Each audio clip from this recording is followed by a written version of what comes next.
Turn it up and lock it in. Are you ready? I have a lot of things I want to get off my chest. You are tuned to Purr Sessions on the Prowl. Give me a hell yeah!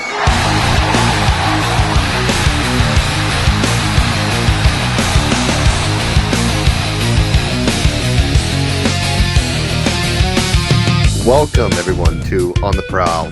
This is Big Cat Tyler Adams coming at you on a lovely Saturday afternoon, and it's been a week since we've had John Cena's last match, and boy, isn't everybody still so pissed. Everybody was so angry at the finish of WWE Saturday Night Main Event. Oh my gosh, so many crash outs. The fact that John Cena lost his last match, oh my gosh, so many people were pissed. Oh, it was crazy. Well, before we get into that, just gotta, give everybody up to date. If you've been underneath a rock, John Cena started a farewell tour in 2024 Money in the Bank, saying that, hey, I'm only gonna have X amount of dates left before I am done completely wrestling. He announced this in the Money in the Bank in Toronto, Canada. Everybody was shocked, and this is John Cena, who's been in the company for years, 25 plus years. All didn't start with the jorts and all that shit. He started off with basic gear, wrestling trunks, didn't really have the John Cena character until he became Dr. Thugonomics, rapping, see the jorts, and then we get the new John Cena as we know and love today. Rise above hate, hustle, loyalty, respect. The John Cena we all love. So he announced this. We're all shocked. We're like, shit, this sucks. Well, at least we can get to enjoy it. So John Cena had, I can't remember, it was like 56 dates, something like that. I can't remember how many dates he actually announced. We saw John Cena at the Royal Rumble. We think that he's going over. Jey Uso just pulls it right out of his ass. Jey Uso wins the Royal Rumble. Nobody cared. I like Jey Uso, but still, even to this day, he's kind of being a little bit forced down everybody's throats. Yes, the Yeet gimmick is great for live crowds and shit like that, but overall, nobody really cares about Jey Uso. We'll maybe talk about that one day at a different on the Prowl. But we got John Cena loses the Rumble to Jey Uso. We got the Elimination Chamber, where John Cena wins the Elimination Chamber. We get Cody comes in the ring, The Rock, asking for Cody's soul. And Cody says, go fuck yourself. We think John Cena's down with it. It's like, haha, that's funny. And then John Cena does a complete heel turn. Nobody expecting it. Everybody was down for it. I was down for it. The greatest heel turn possibly in all time. If not all time, for a long, long time. I think anything that compares to John Cena turning heel would be Stone Cold Steve Austin shaking hands with Vince McMahon at WrestleMania. That's probably the closest, oh my God, biggest heel turn of all time. And then, of course, we get Cena coming in and saying that, he's just airing out his grievances, things that he's felt for years. It's all you people just hate me and stuff. I come out here trying to entertain you, and all you do is boo me. You say Cena sucks. Well, you're just a toxic relationship. We're done. It's over. And we get Cody Rhodes at WrestleMania. Sadly, that main event, the worst main event in WrestleMania for a long time. The Rock should have been there. He wasn't. So I don't understand why they decided to do this at Elimination Chamber for Cena going heel. Again, I am 100% down with Cena going heel, but The Rock should have been there. She should have been part of that, making Cody lose the title. He just won it at the previous WrestleMania. Everyone was back behind Cody, even though this run kind of seemed down. Cody's a really good chase. He's not really a good champion, even though he's a great champion, but people want to see him chase the title more than holding it. It's kind of like the Sting thing. Sting was always great at chasing the champion, but when he was become champion, it's kind of stale. So we got John Cena. He wins WrestleMania.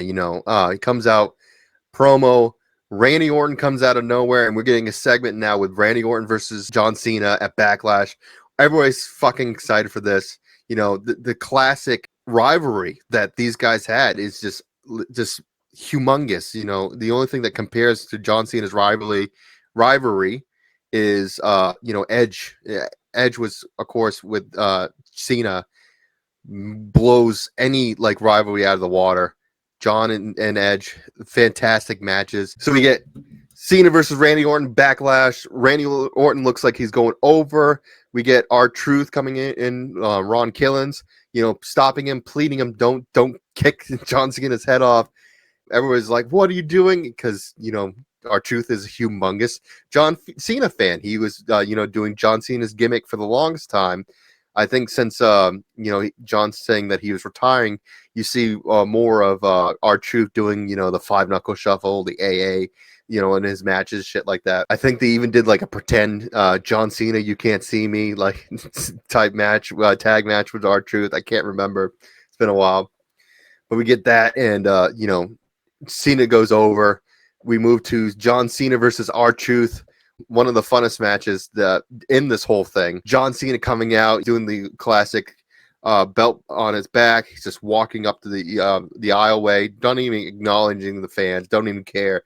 And then we got R-Truth comes out, the classic John Cena doing the whole salute, running down the aisle, sliding in, hitting the ropes. Classic John Cena. Everyone was up for it. Great match.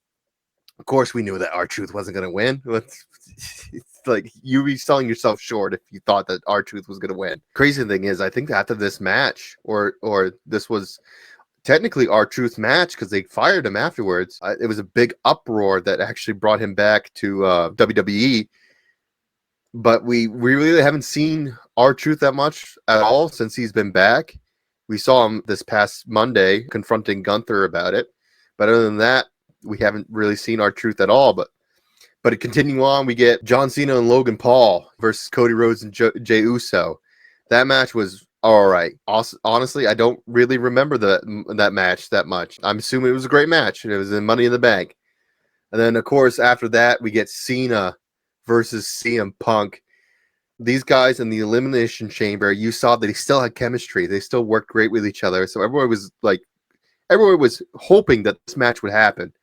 And, John Cena, taking the pipe bomb promo and flopping it on CM Punk. CM Punk coming out to Dr. Thugonomics, basically doing a whole rap against John Cena. This match was awesome. The match is great. But, of course, at the end of the day, John Cena shows that he's the greatest of all time, walks out as champion, and we continue on. Oh, you know what? Before that, we had a SmackDown with John Cena and R-Truth. Before that, and of course, John Cena going over, but that, and then we had the CM Punk versus John Cena at Night of Champions. That was in Saudi Arabia. Continue on, we have John Cena versus Cody Rhodes at SummerSlam. This is when John Cena flip-flops, and this is one of the things I hate about this run with John Cena. I think he should have stayed heel until after SummerSlam, because just flipping heel to baby on a dime, I hated it.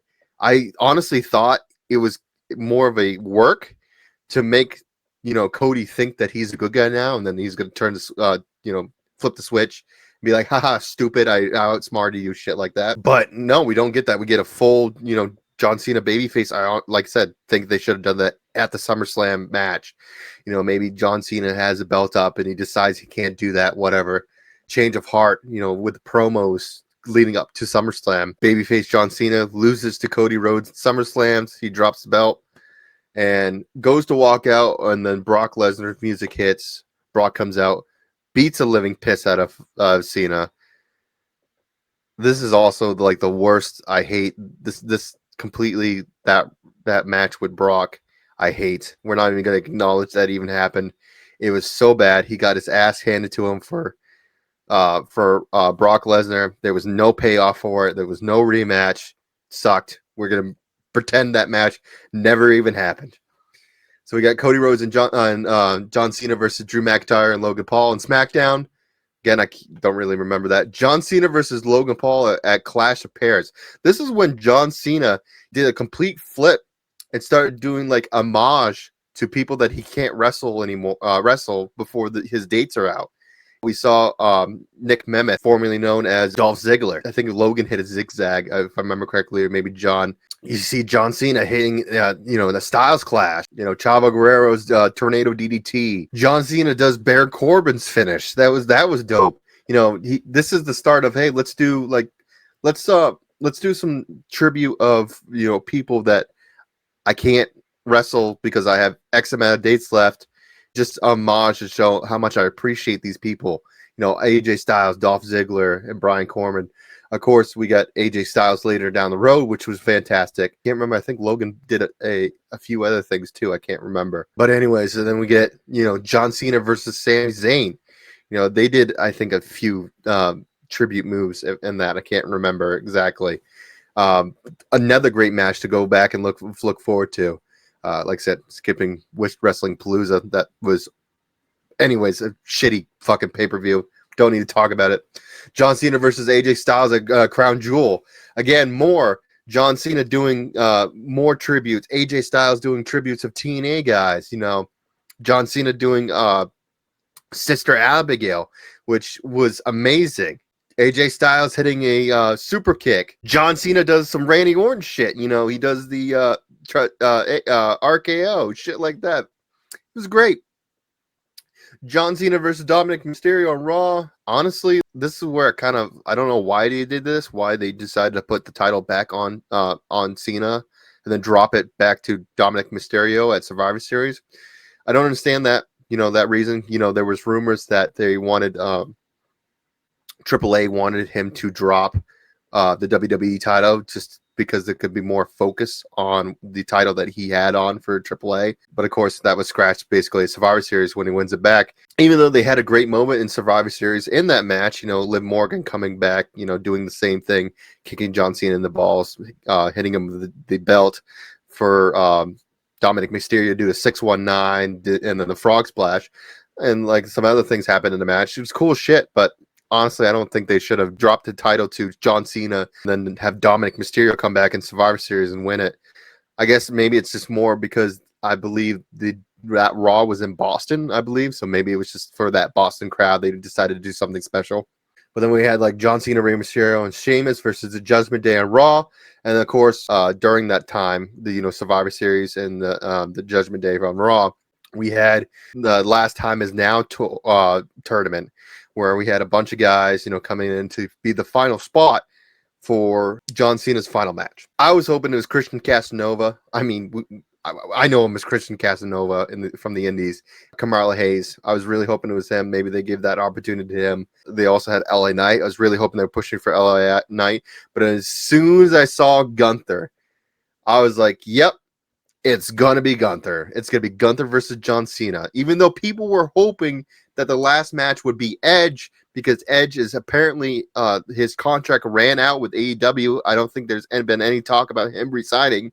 They were hoping that Edge would show up at Survivor Series. It would be Edge versus John Cena, or even the last match before the Last Time Is Now tournament was announced. They were hoping that Edge would be the final opponent because, again, Edge and John Cena have a massive rivalry history. And like, if you go back and watch their matches, the craziest shit that they did to each other. They had Edge showing up to John Cena's house, and Edge attacking John Cena's father, shit like that. Like it was believable, one of the best rivalries in WWE in this, this era, from 2000 on. But, we didn't get that. We got John Cena versus Gunther. And this is what the topic is about today. So many people are pissed that John Cena tapped out to Gunther. So many people. Like, you see it on Instagram and TikTok. People were screaming that John Cena shouldn't have tapped out.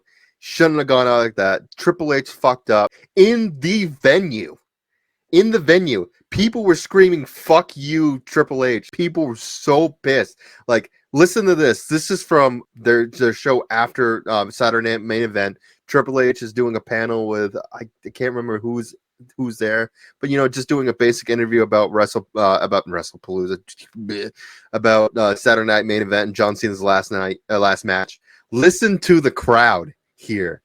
They were not having it at all. Life is WWE, and Gunther is Gunther.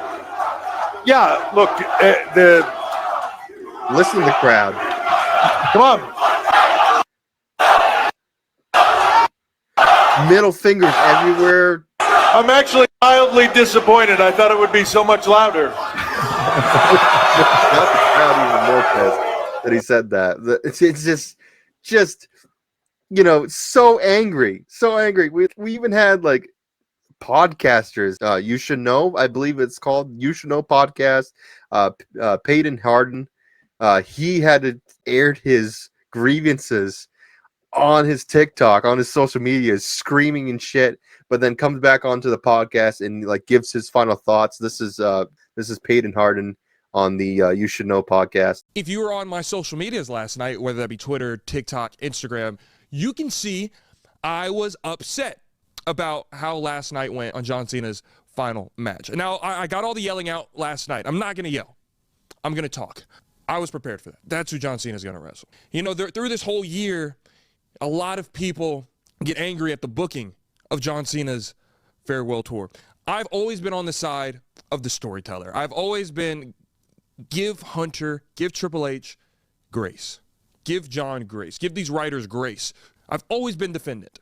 I am very, very, very upset about how that went. They butchered it.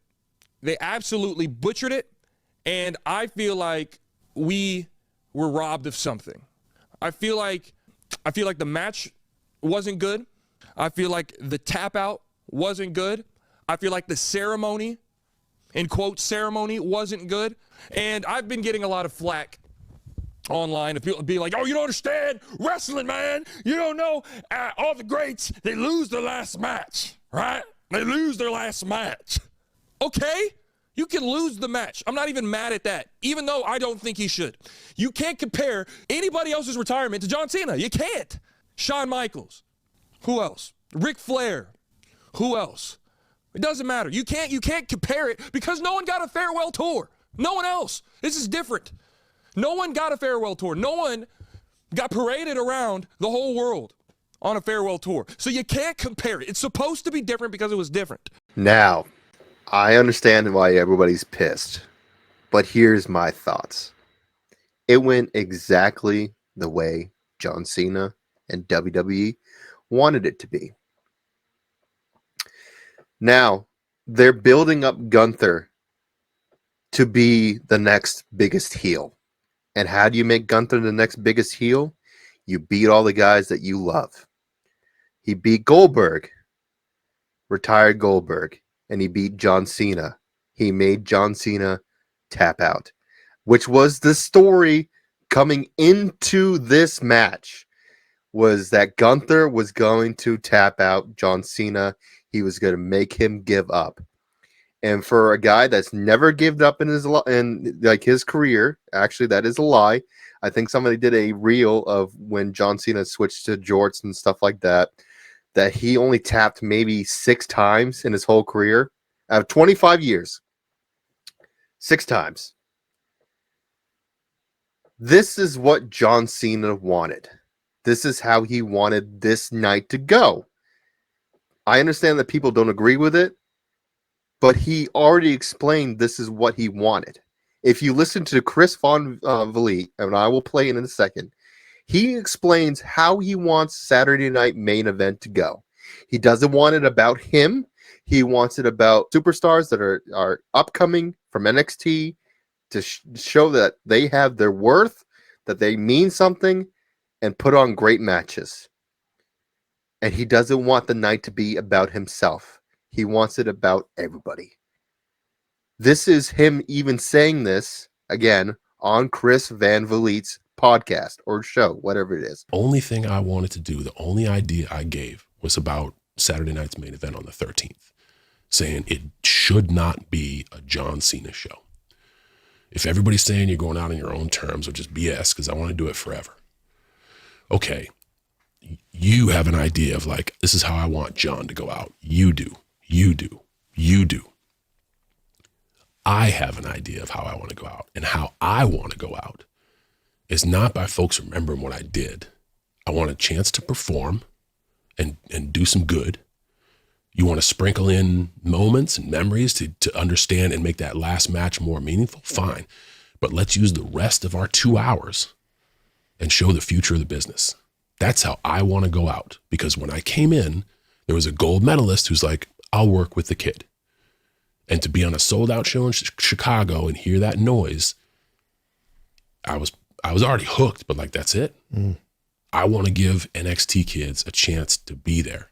And I want to give major WWE superstars a chance to be on the card. It's a limited thing. It's not WrestleMania. It's only limited spots. But that's how I want to go out. And there'll be people to criticize that of like, man, my theory or my perspective was if you do a whole show on John, 2 things can happen. Too much, not enough. No one's ever going to be like, nailed it. You can't please everybody. So the person whose last match it is, I was like, Triple H, I think this is a good idea because we're going to have a lot of eyes on Peacock. The 13th is going to be one of those moments that like, it might float beyond our sphere. You know, media might pick it up. I think people will be into it. Let's show them what we got coming up, man. And let's give the live audience, let's not just make it NXT matches. Let's give the live audience a chance to hear Cody's music or Becky's music or whomever you want, and then match them up with a non-canon exhibition. Storyline starts and ends that night. It is a chance to put your business card down. To be either like, I am ready for the big time or I'm not ready for the big time. You know what I'm saying? Yeah. Exactly how John Cena wanted to go. And people are pissed about it because they wanted to see John Cena win. This was best for business. This is how John Cena wanted. This is how we make Gunther a massive heel. I mean, we saw it at the end of main event. Gunther was getting security surrounded by him, walking him to his vehicle because fans were so pissed. They wanted to attack Gunther because he beat John Cena. People were upset, angry. They wanted to throw things. This is how you make a great heel. And on Monday Night Raw, Gunther came out and said, I did exactly what I wanted to do. I made John Cena give up. I made him tap like a bitch and walked out. Great storytelling right there. You just made a massive heel, and whoever beats Gunther coming up, because I see that Gunther's probably going to get another title. I wouldn't be surprised if Gunther beats Cody Rhodes and he's the WWE champion for a year. And then whoever that they decide that is going to be the next top star, they're going to be off to the races. At the same time, too, since the tap out and stuff, since people were still angry, people still really angry, John Cena, explained on Cody Rhodes' podcast, why he thought this was a great idea and why that he did it. I envisioned something beautiful. Saturday far exceeded whatever was in my heart and soul. Yeah. So I know I'm out there one last time. They had to move the side ramps in to put more seats, and it almost was like a fire hazard to go down the ramp. Okay. You cannot fit anymore. I know it's an old wrestler story, but I'm setting the stage for why I was so filled with joy. You can't fit any more people in there. Yeah. So going up to this event, I made sure everyone I talked to, all the podcasts I did, I'm like, hey, I know you may not think I'm gonna retire. I am. I'm comfortable with that. Please just get the closure you need. So now I'm out there. They hate the guy I'm working with. They universally cheer me. That is fucking rare. And for the last 5 minutes, everything I preach about story and drama and having a conversation with the audience, the ones I love are in the front row. I know my colleagues are watching on a monitor back there. We're just in a sleeper hold, man. Yeah. Ed Koski brought that up. We're just in a sleeper hold. Sleeper for but sleeper. But we're having that conversation with the audience. Yeah. So as I essentially take my last breath, I have struggled. If you think of somebody the natural causes scenario, or however we picture loss in our life. All of us have been through it. They struggle, they struggle, they struggle. They hang on just long enough to make sure to say goodbye to everybody that's been meaningful in their lives. And that whole day was so many unbelievably vulnerable, meaningful conversations. Yeah. And then you realize I've connected with everybody I love. Yeah. Physically, I feel great. I think it's time to take that last breath. Yeah. And that's that. I hate to keep going back morbidly to obituaries, but like, this person died peacefully. Yeah. He faced death with a smile. Yes. And knowing that, like, man, we are in a good place. We're going to be great going forward. And this is literally like the bottom of the T-shirt says, "I gave everything. Thank you for everything." Yeah. And that, in that one moment, that was that going peacefully. And there you have it. Best said by John Cena. Love it or hate it, it's a story. I do wish that John Cena would have went over for his last match, but I understand why they did it that way. Overall, the farewell tour of John Cena was awesome. We're going to just forget all the shitty parts. Rock not showing up at WrestleMania, that match was terrible. WrestlePalooza with Brock Lesnar, that match was terrible. I'm not going to talk about that. We're just going to end on the high note of this was a great farewell. Great story. But hey, maybe you disagree. You could let me know. The funny thing is that people bring up Sting and how he went over on his farewell, his retirement tour at AEW. And I think Ric Flair said it best. Well, the reason the retirement tour worked well for Sting is because no one at AEW is worth putting over.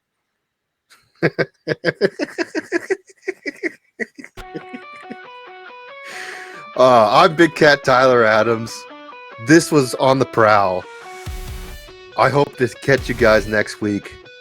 We'll talk to you guys soon.